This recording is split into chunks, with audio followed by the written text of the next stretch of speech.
tiga bakal calon presiden dinyatakan memenuhi syarat oleh KPU. Selanjutnya, siapa ya para pengusaha di belakang mereka itu? Apakah 9 naga termasuk bagian di dalamnya atau ada pengusaha yang lainnya? Dan hal ini bisa menjadikan demokrasi lebih baik atau akan mengganggu pembangunan demokrasi? Bagaimana menurut kalian? Menurut analisis saya,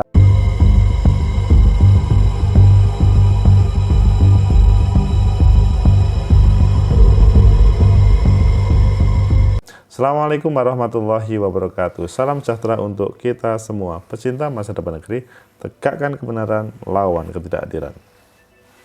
Demokrasi itu menarik untuk kita tampilkan pada pasca 3 bakal calon presiden diumumkan oleh KPU sebagai bakal calon presiden. Di sisi yang lain muncul para pengusaha. Apakah ketiga-tiganya bakal capres ada pengusaha di belakangnya atau hanya bondo nekat? Ayo kita baca beberapa media, selanjutnya nanti kita kupas bagaimana hubungan pengusaha dengan bakal capres dan bagaimana komunikasinya. Pertama kita baca di Kompas, KPU RI tetapkan 3 pasangan capres-cawapres RI dinyatakan memenuhi syarat. Jadi, tiga-tiganya yang daftar ke KPU dinyatakan lolos. Apakah ada konflik di MK atau tidak? Yang pasti KPU menetapkan lolos, memenuhi syarat. Selanjutnya kita baca di CNN Indonesia. Daftar pengusaha dukung Anies Ganjar Prabowo di Pilpres 2024. Wow, ini yang menarik untuk dibaca. Tapi kita coba di tempat lainnya, ada di Era ID, daftar pengusaha yang dukung Ganjar, Anies, dan Prabowo, simak sini. Oh, sama. Kita baca di CNN, nanti kita tambahkan yang lain. Daftar pengusaha dukung Anies, Ganjar, Prabowo di Pilpres 2024. Ini adalah pemberitaan pada hari Minggu kemarin, Jakarta. CNN Indonesia, pengusaha menjadi rebutan menjelang Pilpres 2024. Ada yang merapat ke kubu Anies Baswedan, Ganjar Pranowo hingga Prabowo Subianto. Sejauh ini baru pasangan Ganjar Pranowo, Mahfud MD dan Prabowo Subianto Gibran Raka Buming Raka yang mengumumkan line up resmi tim suksesnya. Sedangkan Anies Baswedan dan Muhaimin Iskandar tak kunjung mengumumkan timnas Amin. Anies mengklaim ada sejumlah pengusaha menengah hingga besar yang ingin merapat, namun mereka disebut takut mendukungnya di Pilpres 2024. Oh, ini mau dekat tapi tidak berani. Apakah masih ragu atau ya dia dekat untuk semuanya, mau mendekati semuanya? Takut karena kami mengalami pengusaha-pengusaha yang berinteraksi, bertemu, setelah itu mereka mengalami pemeriksaan pajak dan pemeriksaan lain-lain, kata Anies dalam acara Mata Najwa on Stage dalam YouTube UGM Selasa. Oh, ini membahayakan. Terjadi diskriminasi kebijakan penegakan hukum. Membahayakan kalau ini terjadi. Ada contoh di Jawa Barat membantu, di Jawa Tengah membantu. Setelah selesai katanya random, tapi 10 perusahaan miliknya semua diperiksa pajak. Itu yang katanya random.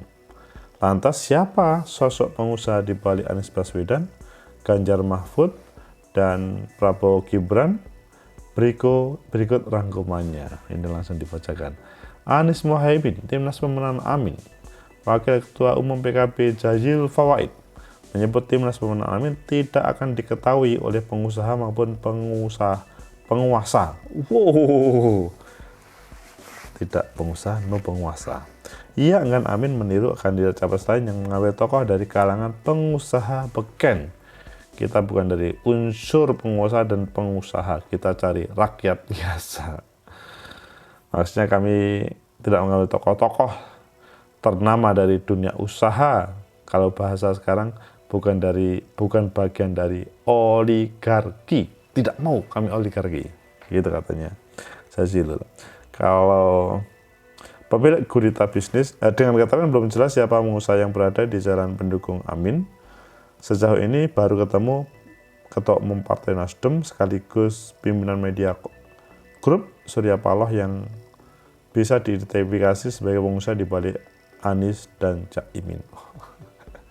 Ini pendukung atau sebagai supporter? Masih hanya punya Metro TV.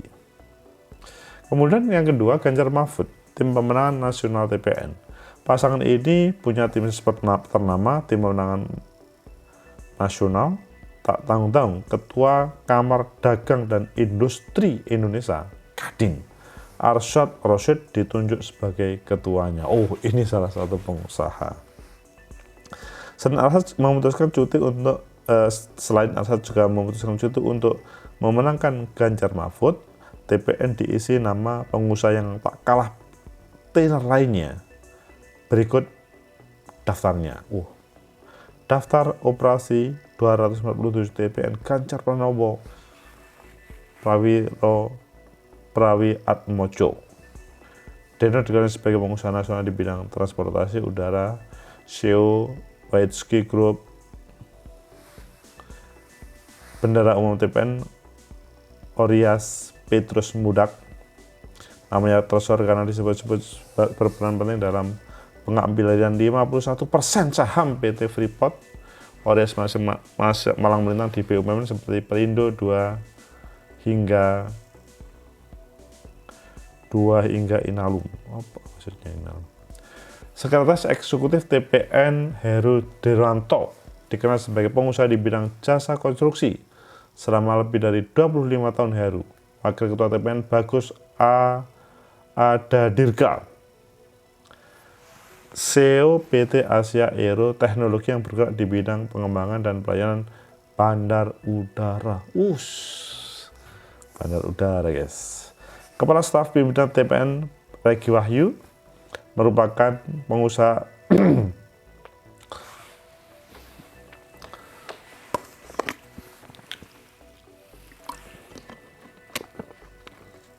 Nirhana Token, co-founder dan CEO Databot.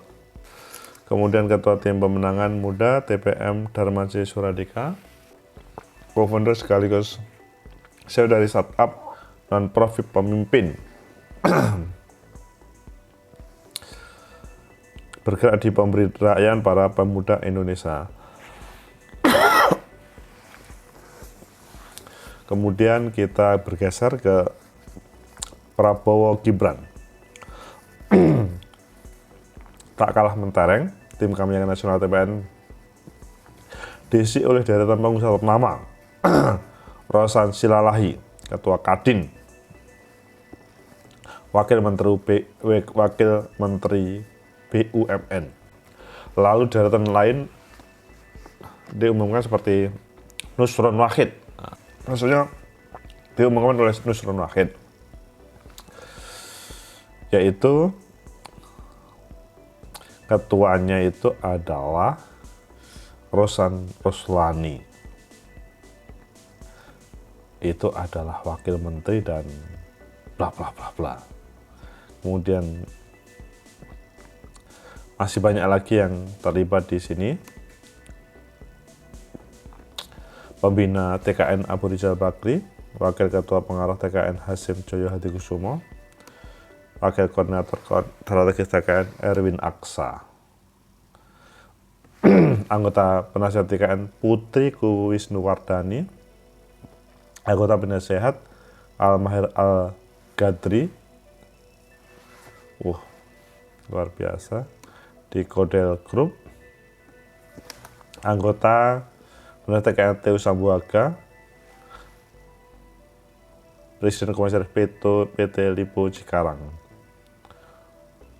Pecinta masa depan negeri, tegakkan kebenaran, lawan ketidakadilan. Terlihat memang masih belum semuanya menampilkan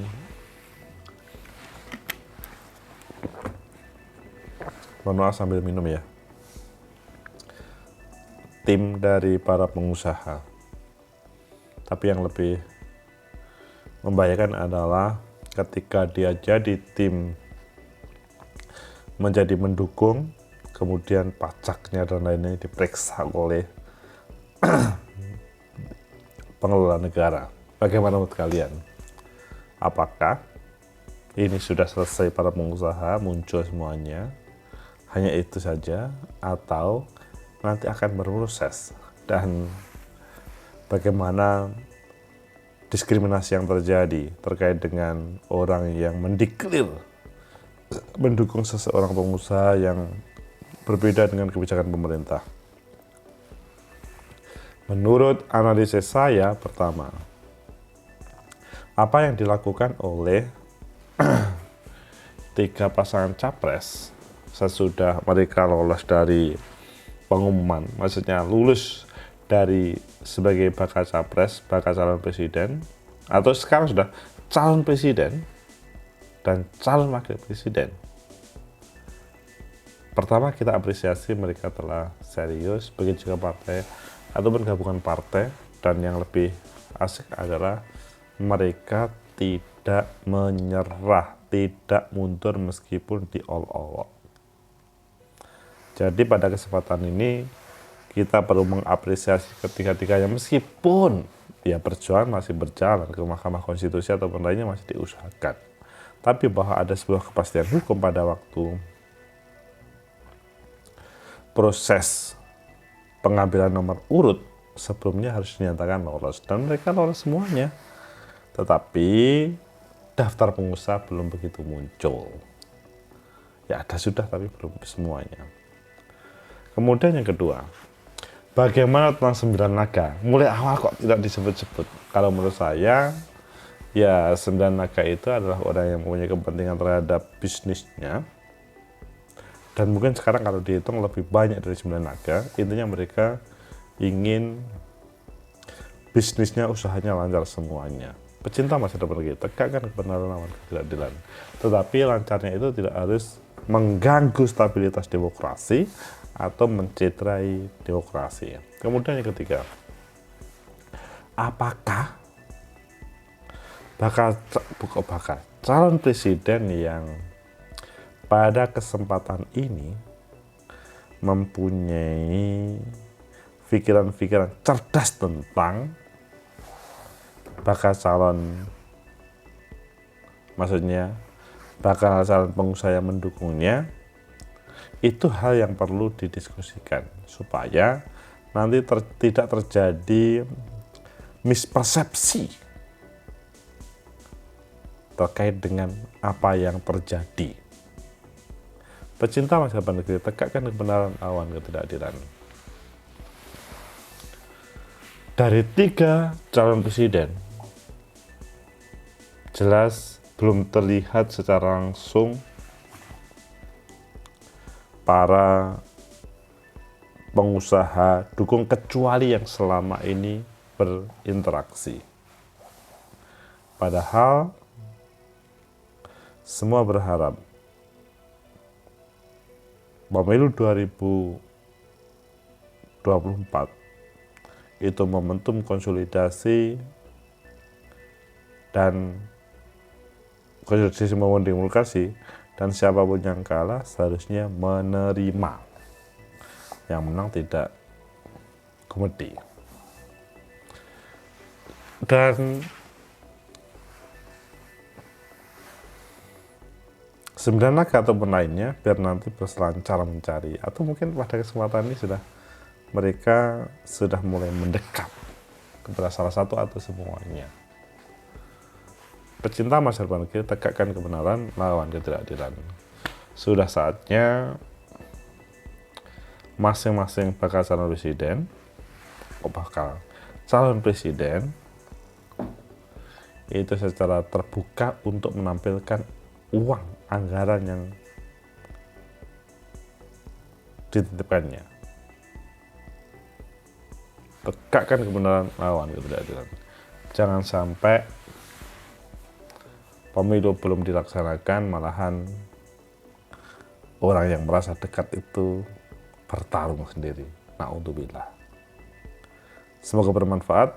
Like, subscribe, comment, and share. Sampai jumpa.